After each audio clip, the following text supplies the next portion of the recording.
Halo teman-teman, Assalamualaikum. Selamat datang kembali di channel YouTube Rozak. Hari ini hari Sabtu, tanggal 31 Agustus 2024.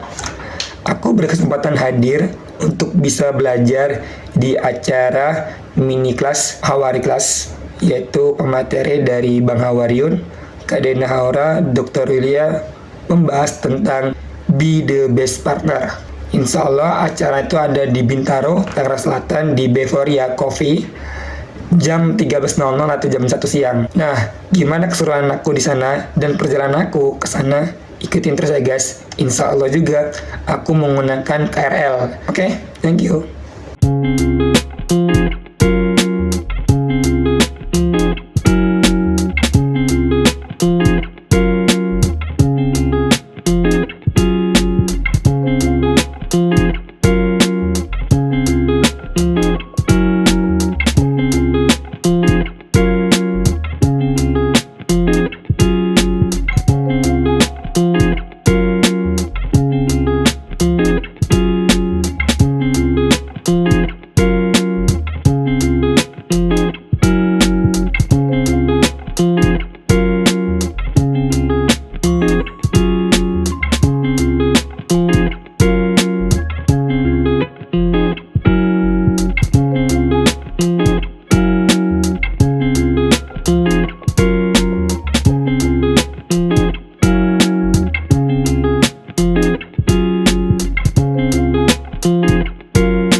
Jawa, dan dia punya harga sendiri, ada legi, ada pahing, ada pon, ada wage, ada kliwon, ya kan? Jadi tanggal lahir kalian punya angkanya juga ditambah sama nilai pasangan Jawa. Setelah ditambah dijumlah, kalau misalnya 25 sampai 26, maka pasangan ini dianggap harmonis dan serasi.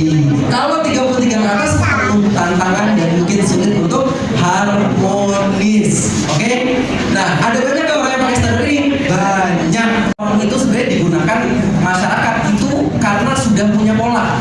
Biasanya orang-orang yang lahir di sini karakternya begini deh. Dan karena sudah punya pola, akhirnya dirumusin, akhirnya dibuatlah kayak kalau zodiak ini disambung-sambungin sama ilmu astronomi. Kalau kita lihat zodiak, ternyata zodiak itu punya 4 elemen. Air, udah ya gitu ya. Nah, apa aja yang kita elemen api? Aries, Leo, Sagittarius. Elemen air, Cancer, Scorpio, sama Pisces. Elemen udara, Gemini, Libra, Aquarius. Elemen bumi, Taurus, Virgo, Capricorn. Di sini siapa yang Taurus? Sunnah ada atau bagus ada. Yang ketiga apa? Kompromi ada. Yang keempat gak boleh ada. Nah, jadi kalau teman-teman udah bisa metain kriteria jodohnya teman-teman tinggal ngaca aja, cocok gak ya aku di sini. Oke, kita mulai dari harus ada, yaitu wajib ada. Nah, wajib ada apa? Ini aku tulis dari perspektif aku, keimanan yang kuat satu. Yang kedua, akhlak yang baik. Kenapa keimanan yang kuat itu penting? Karena sekarang muslim aja nggak cukup, ya kan? Ini bukannya apa ya? Pelaku KDRT itu muslim tapi KDRT. Maka Islam itu nggak cukup, standarku loh, ya kan?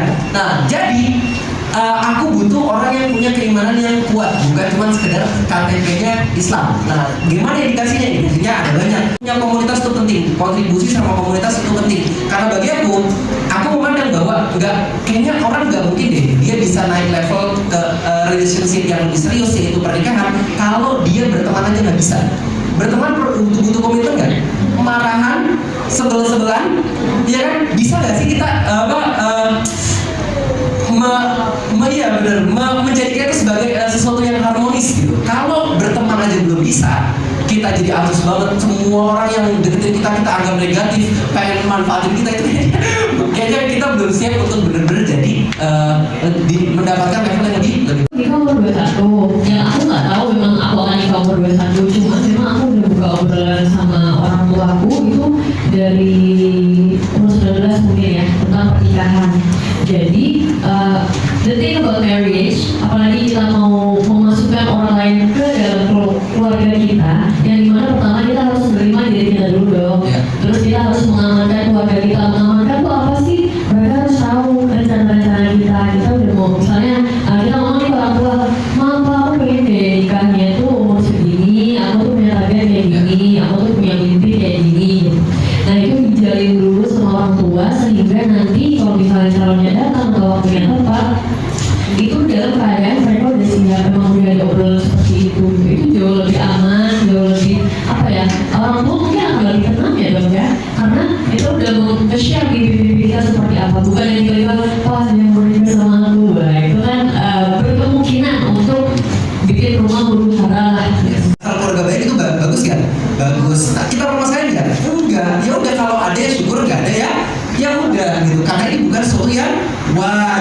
Dan yang terakhir kaya. Kalau pengen dapet suami yang kaya, enak gak? Enak, syukurin gak? Syukurin. Nah, tapi sekali lagi, untuk yang wajib, untuk yang sunnah sebenarnya aku berharap kalau dari aku berharap teman-teman gak perlu cari-cari. Karena fase-fase kita tuh lagi ta'aruf, fase-fase kita tuh lagi dalam proses menuju pernikahan itu semi-semi jatuh cinta. Dan aku ngerasain itu.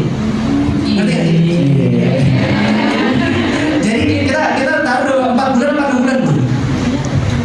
4 bulan, 6 bulan? 6 bulan. 6 bulan kan? Kamu lupa?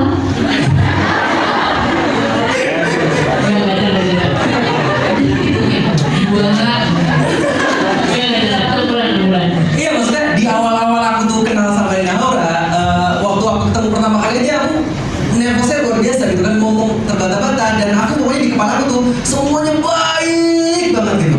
Jadi kalau kita nggak perlu cari baiknya itu di kepala kita udah nge-recall yang baik-baik gitu. Jadi sebenarnya fokusnya kemana? Fokusnya kalau kita pengen cari pasangan kita ke depan itu fokusnya di makruh ada, yaitu kompromi kalau ada.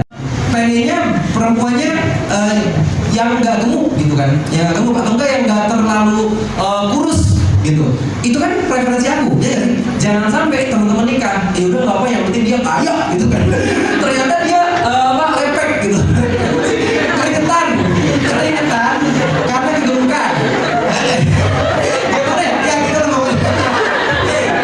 Nah, karena ya udah yang penting dia bisa beliin aku skincare, bisa pasarin aku mobil. Tapi kalau kan kita bakal gitu sama dia terus-terusan ya nggak sih? Nah mampu nggak sih kita menerima pasangan kita yang lepek gitu? Nah ini jadi bagian dari sesuatu yang kira-kira bisa nggak sih kita kompromi gitu kan? Aku aja sampai nanya loh, kira-kira siklus haid kamu gimana? Kan aku pengen punya anak ya. Kalau aku punya anak, aku harus melihat dong. Aku harus tahu dong kira-kira siklus haidnya ini gimana. Kalau nggak normal, itu bisa jadi punya potensi untuk nggak punya anak dan lain sebagainya. Kita harus tanya kira-kira apa yang kurang dari dia. Fokus ke sini. Biar nanti pada saat kita tuh nikah sama dia, kita tuh ya udah biasa. Sadar, ini emang udah gue terima kok, udah siap kok dari awal. Kalau bener gimana? Ya, kamu harusnya tahu itu dari sebelum nikah. Ngerti nggak sih maksudnya? Nah, kalau misalnya istrinya udah hamil, pengen punya anak, pada saat ada punya anak, terus kemudian dia rokok di depan anaknya, kita sewot-sewot. Salah siapa harus milih? Salah siapa milih dia? Salah kita sendiri. Ngerti gak sih maksudnya? Pertanyaannya, siap gak kita menikahi perokok? Itu aja sebenarnya. Kalau siap lanjut, kalau nggak siap mundur. Selesai. Efisien, efektif, hemat waktu, hemat tenaga, hemat uang, hemat mental, semuanya. Itulah enaknya kalau kita udah bisa metain kriteria gamers contohnya. Sekarang kan dia udah sangat-sangat ini ya mudah ya. Dulu tuh kan game kan tuh harus divisi besar gitu. Kalau sekarang tuh di gadget udah ada game sendiri. Tanya dia, bubun ayah suka game nggak? Enggak, aku bukan orang yang suka game, tapi ingat gak orang yang laki-laki yang dia punya hobi game dosa nggak? Ya enggak. Yang dosa tuh kalau misalnya lupa waktu ya sih. Tapi dosa nggak? Enggak. Tapi kalau suatu saat kalian udah nikah dan terus kemudian kalian lihat suami kalian lagi main game, ngelepas stresnya, terus kalian marah-marah di situ, salah siapa? Salah kamu sendiri, rasain gitu. Jadi kita tinggal bertanya sama diri kita, bisa nggak sih kita berkompromi atas prokonya dia, atas gamesnya dia, oke? Terus yang kedua, yang ketiga, suaranya tinggi. Ini aja ya ilustrasi aja ya. Biasanya orang-orang pada saat nikah, kok kamu ada cowok lain sih di kamar kita? Poster siapa nih? Foto siapa nih? Karena di buku ada foto siapa nih? Jangan kaget, itu sebenarnya adalah sesuatu yang harus kita tahu sebelum nikah. Kalau dia udah tahu tapi tetap nikahin, salah sendiri. Maaf ya, kolektor mainan, dan ini banyak banget. Salah nggak kolektor mainan? Enggak salah.